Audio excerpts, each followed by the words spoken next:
আসসালামু আলাইকুম রহমতুল্লাহ। প্রিয় শিক্ষার্থী ভাই ও বোন, আজকে আমরা শিখব যে ত্রিকোণমিতির মানগুলি কিভাবে ক্যালকুলেটর ছাড়া খুব ইজিলি আমরা 30 সেকেন্ডে বের করতে পারি। সো চলুন, লেটস গেট স্টার্টেড। সো এখন হচ্ছে আমরা এই সাইন, কস, টেন, কট, কসেক, সেক এগুলির এই প্রত্যেকটা ডিগ্রির মান বের করব।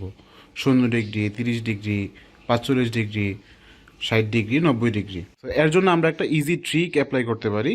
এই প্রত্যেকটাকে আমরা হচ্ছে সিকুয়েন্সিয়ালি একটা নাম্বার দিই 0 থেকে 0, 1, 2, 3 এবং 4। আর এই প্রত্যেকটা সংখ্যাকে আমরা 4 দ্বারা ভাগ দিই, অর্থাৎ 4 দ্বারা ভাগ দিলাম। প্রত্যেকটাকে আমরা 4 দ্বারা ভাগ দিই, দ্যাটস ইট। আর 4 দ্বারা ভাগ দেওয়া হলে এই প্রত্যেকটা ভ্যালুকে আমরা রুট করে দিই। সো প্রত্যেকটাকে আমরা রুট করে দিলাম, রুট। তারপর এখন আমরা ইজিলি এই জায়গা থেকে এই প্রত্যেকটার মান বের করতে পারি। অর্থাৎ সাইনের মান হচ্ছে জাস্ট এইটার ক্যালকুলেশন। অর্থাৎ এইটাকে আমরা যদি ক্যালকুলেট করি তাহলে আমরা দেখতে পারি কি যে এই 0কে 4 দ্বারা ভাগ দিলে 0 হয়, এটাকে রুট করলে আলটিমেটলি 0ই থাকে। সো এইটাকে আমরা যদি রুট করি, 1-এর উপর 1-এর উপর রুট দিলে আমাদের 1 আসে, আর 4-এর উপরে রুট করলে 2 আসে, অর্থাৎ হাফ। সো এখানে হচ্ছে আমাদের সাইন 45 ডিগ্রি, এখানে 2/4 আছে। এটাকে আমরা যদি কাটাকাটি করি, উপরে থাকে 1, নিচে থাকে 2, অর্থাৎ হাফ। এই হাফকে আমরা যদি হচ্ছে রুট করি তাহলে আমরা দেখতে পাই যে এখানে 1কে রুট করলে আলটিমেটলি 1ই থাকে, 1ই থাকে, আর 2কে রুট করলে আমরা √2 পাচ্ছি। So that's it. দেন হচ্ছে আমাদের এইটা। সো এখানে 3কে রুট করলে √3 থাকে, আর 4কে রুট করলে জাস্ট 2 থাকে, অর্থাৎ সাইন 60 ডিগ্রির মান হচ্ছে √3/2। এবং এই জায়গা তো 4/4, অর্থাৎ কাটাকাটি করলে 1 থাকে, আর 1কে রুট করলে আলটিমেটলি 1ই হয়, অর্থাৎ সাইন 90 ডিগ্রির মান হচ্ছে 1। সো এখানে কজ হচ্ছে জাস্ট সাইনের অপোজিট, অর্থাৎ এই জায়গা থেকে কনজিকিউটিভলি অপোজিট ভ্যালু হবে, অর্থাৎ এই 1টা আসবে ফার্স্টে, দেন হচ্ছে আমাদের এই ভ্যালুটা, অর্থাৎ √3/2, দেন হচ্ছে আমাদের মিড ভ্যালু জায়গার মধ্যেই থাকবে, দেন হচ্ছে এইটা half, and then 0। That's it. তারপর হচ্ছে 10। তো আমরা 10-এর মান জানি যে 10 is equal to sine by cos. 10-এর মান অলরেডি আমরা জানি যে 10 মানে হচ্ছে সাইন বাই কস। সো এখানে 0 ডিগ্রির মান হবে কত? 0/1, অর্থাৎ 0। এইটাকে আমরা যদি ভাগ করি তাহলে এই 2 কাটাকাটি যায়, বাকি থাকে উপরে 1, নিচে থাকে হচ্ছে √3।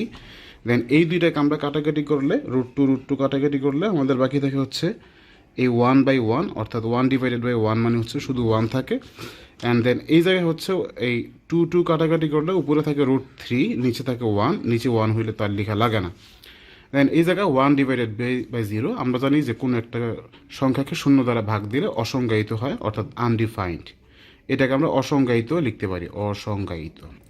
তারপর হচ্ছে আমাদের কট, অর্থাৎ কট হচ্ছে 10-এর অপোজিট, অর্থাৎ এই জায়গা থেকে উল্টো ভ্যালু আসবে, অর্থাৎ কট ফার্স্টে হচ্ছে আমাদের অসংজ্ঞায়িত বা আনডিফাইন্ড, দেন হচ্ছে আমাদের √3, দেন হচ্ছে 1, দেন হচ্ছে 1/√3, দেন হচ্ছে 0।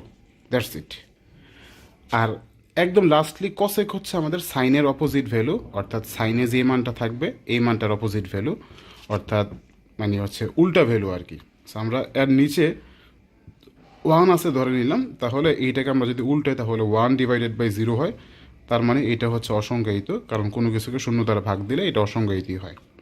দেন হচ্ছে হাফ, হাফকে উল্টাই দিলে 2 হয়, এটাকে আমরা উল্টাই দিলে অর্থাৎ √2/1 হয়, তাহলে নিচে আর 1 লেখা লাগে না, এটাকে আমরা লিখতে পারি যে 2/√3, জাস্ট উল্টাই দিলাম।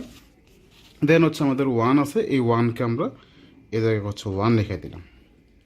অ্যান্ড ফাইনালি আমাদের হচ্ছে সেক, সেকের মান জাস্ট কজের উল্টা, অর্থাৎ কজে 1 আছে, এটাকে জাস্ট উল্টাই দিলাম, 1কে উল্টাই দিলে 1ই থাকে, অ্যান্ড হচ্ছে এইটা, অর্থাৎ 2/√3, অ্যান্ড এটা হচ্ছে √2, এটা হচ্ছে আমাদের শুধু 2। অ্যান্ড ফাইনালি আমরা এই ভ্যালুটাকে উল্টাই দিতে পারি আর কি, অর্থাৎ 0, ওর নিচে তো 1 আছে, এটাকে আমরা উল্টাই দিলে 1/0, অর্থাৎ এইটাও আনডিফাইন্ড বা অসংজ্ঞায়িত। সো আশা করি বুঝতেই পারলেন কীভাবে খুব সহজে 30 সেকেন্ডের মধ্যে আমরা সাইন, কস, টেন, কট, কসেক, সেকের ভ্যালুগুলি ক্যালকুলেটর ছাড়া হাতে হাতেই বের করতে পারি। তো আজকের মতো এ পর্যন্তই। ইনশাল্লাহ দেখা হচ্ছে পরবর্তী অন্য কোনো টিউটোরিয়ালে। সে পর্যন্ত ভালো থাকুন, টাটা।